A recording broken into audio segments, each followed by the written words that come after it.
আসসালামু আলাইকুম প্রিয় দেশবাসী, ছাত্র জনতা, সকল শ্রমজীবী মানুষ, দেশের সর্বস্তরের জনগণ, ভাই বোনেরা, রিলেটিভস, আত্মীয় স্বজন, বন্ধু বান্ধব, আমার শ্রদ্ধেয় শিক্ষক, আমার কলিগ, বন্ধু, সহপাঠী, যে কোনো বাংলাদেশি, দেশে বিদেশে, যে যেখান থেকে আজকের এই ভিডিও আমার দেখছেন, সকলের উদ্দেশ্যে বলছি আসসালামু আলাইকুম রাহমাতুল্লাহি ওয়া বারাকাতুহু। আজকে একটি সংগ্রামী শুভেচ্ছা দিচ্ছি। এই শুভেচ্ছাটা একটু ভিন্ন রকম, কারণ জাতির এই ক্রান্তি লগ্নে যখন জাতির বিবেক উন্মোচিত হয়, তখন যদি আমি ঘুমিয়ে থাকি, তাহলে এই জাতির সাথে, এই দেশের সাথে বেইমানি করার শামিল হবে। কারণ ইন ফিউচার নেক্সট জেনারেশন আপনাকে আমাকে ছেড়ে দিবে না। আমার বিবেক থেকে আমি দুটো কথা বলতে চাই। সেটি হলো 27তম বিসিএসের কথা মনে করে দিচ্ছি। আমার ব্যক্তিগত জীবনে এই কোটার কারণে মেধা তালিকা থেকে ছিটকে গিয়েছিলাম। সেই আমি পরবর্তীতে আমার জীবন সাজাতে বহু স্ট্রাগল করতে হয়েছে, এখনও স্ট্রাগল করে যাচ্ছে। সো নেক্সট জেনারেশন, যারা মেধাবী, যারা সংগ্রামী, যারা কর্মঠ, যাদের জ্ঞান আছে, যারা দেশ পরিচালনায় সামর্থ্য অনুযায়ী সততার সহিত কাজ করে এই দেশ পুনর্গঠন করতে পারবে জেনারেশন টু জেনারেশন, তাদের জন্য আজকের এই ভয়েস, তাদের জন্য আজকে আমাদের কিছু করার দায়িত্ব।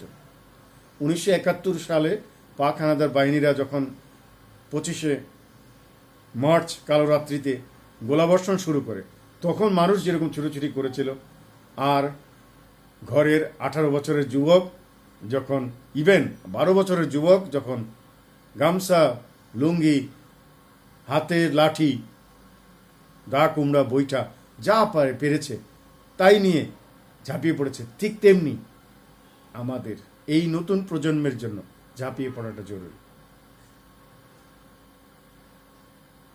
এই বর্তমান সরকার এখনো অবধি যতদূর এগিয়েছে, ভেরি সিম্পল, তাদের পুয়ার পলিটিক্সের কারণে আজ আমাদের এই কন্ডিশন দাঁড়িয়েছে। এতগুলো তাজা প্রাণ, এত মায়ের বুক খালি করা তাদের দরকার ছিল না। ভেরি সিম্পল, তাদেরকে সংবর্ধনা দিয়ে ইউনিভার্সিটি থেকে প্রক্টর, ভিসি এবং বিভাগীয় প্রধান প্রফেসরদেরকে ডেকে, এইসব স্টুডেন্টের প্রতিনিধিদেরকে ডেকে জাস্ট 100টি লোকের আয়োজন করে তাদের সাথে একটা সংলাপের আয়োজন করলে এই জিনিসটা হয়ে যেত। কিন্তু তা না করে লেলিয়ে দেওয়া হলো। এই জায়গাটায় আমাদের বাধা এতগুলো প্রাণ ধ্বংস করে, এতগুলো প্রাণকে শহীদ করে দিয়ে এখন তাদের সমস্যার সমাধান কল্পে যখন এতগুলো প্রাণ চলে গেল, এতগুলো প্রাণ শহীদ হওয়ার পর তাদের ঘুম ভাঙল, দ্যাট মিন্স এই জাতিকে তারা নেতৃত্ব দেওয়ার যোগ্যতা আর রাখে না। এখন সময় এসেছে তাদেরকে বোঝানোর যে আপনারা টায়ার্ড হয়ে গিয়েছেন, সো আপনারা রিটায়ারমেন্টে যান। এই কথা যখন বলছি তখন আপনি ভাববেন হয়তো আমি বিএনপি করি, আমরা জামাত করি। নো, আমি আমার জীবনে স্টুডেন্ট ছিলাম, ঢাকা কলেজের স্টুডেন্ট ছিলাম, এখনও ঢাকা কলেজের স্টুডেন্ট ঐতিহ্য নিয়েই চলি। ওই অহংকার আমার আছে, আমি ঢাকা কলেজের স্টুডেন্ট। ওই চিন্তা করি যে আমি অন্য 10টা স্টুডেন্ট থেকে এগিয়ে থাকব। মাস্টার্স ফার্স্ট ক্লাস পেয়েছিলাম 2001 সালে। তখন থেকেই ভাবছিলাম যে আমি ভিন্ন গ্রহ থেকে এসেছি। আমি আমার মস্তিষ্কের যতটুকু জ্ঞান আছে, যতটুকু চিন্তা ভাবনা আছে, আমি 10 জনের চেয়ে আলাদা কিছু করতে চাই। এখনও সেটাই আছি। কোনো রাজনীতি করছি না, ব্যবসা করে খাচ্ছি, রুটি করে খাচ্ছি, জীবিকা নির্বাহ করছি, রাব্বুল আলামিনের দায় নিয়ে, করুণা নিয়ে, মহব্বতের সহিত এগিয়ে যাচ্ছি।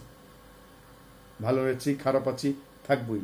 কিন্তু এই জাতি যে জায়গায় এসছে, এই জায়গা থেকে সকলের প্রতি আমার আহ্বান রইল যে আপনারা এই ছোট্ট ছেলে মেয়েদের পক্ষে আসুন।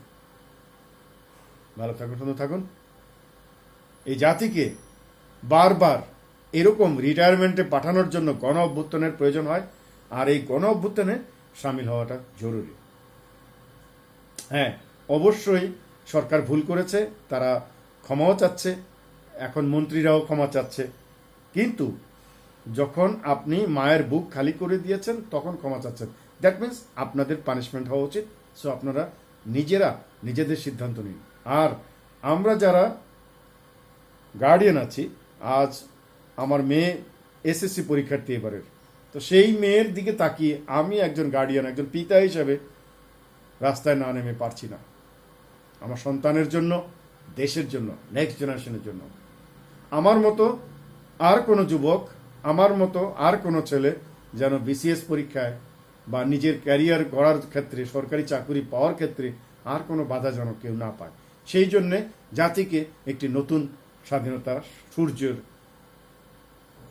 আনন্দ উপভোগ করতে, সাজ জাগিয়ে দিতে অবশ্যই আরেকবার গর্জে উঠো। Thank you very much. আসসালামু আলাইকুম ওয়া রাহমাতুল্লাহি ওয়া বারাকাতুহু।